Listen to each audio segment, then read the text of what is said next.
So the simple problem, a BJT has GM equal to 38 mho.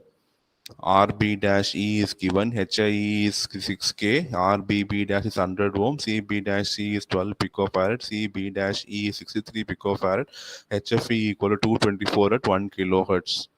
You see all these are low frequencies. They are asking calculate alpha, beta cutoff frequency and FT. So formula for F alpha, you know, HFE by 2 pi into RB dash E into CB dash E. You should remember all the formulas perfectly. Otherwise, you cannot do any problem in high frequency analysis of your transistor. So HFE is 224, RB dash E. RB dash E is given as 5.9K and CB dash E is 63 picofarad. When you substitute, you get 95.9 megahertz. And even after finding out all the three values, there is a way to cross check. F beta will be the lowest, followed by Ft, followed by F alpha. That is the sequence how the values will appear. First F beta will come, then you will have Ft,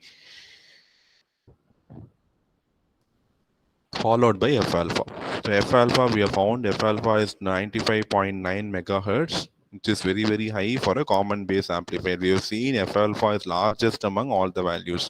Then we find F beta. F beta is 1 by 2 pi RB dash E into the parallel combination of CB dash E and CB dash E. Substitute, you will get 0.359 megahertz. This is the least value. And finally, Ft. The Ft is Gm by 2 pi into Cb dash E plus Cb dash C. So you get Gm is 80.63 megahertz. So if you arrange them, first F beta will come, then Ft will come, then you will have the value of F alpha coming. This is the sequence in which the frequencies will appear for your transistor.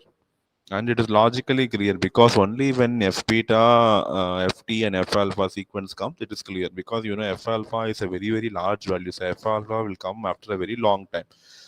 First F beta will come because you know for common emitter amplifier, F beta is very quick. And immediately following F beta, you will get Ft because once the frequency response curve, the gain starts reducing at one point, the gain becomes 1. That point is given by Ft. So the sequence is F beta, Ft and F alpha. That is how you get the frequencies from the frequency response characteristic graph.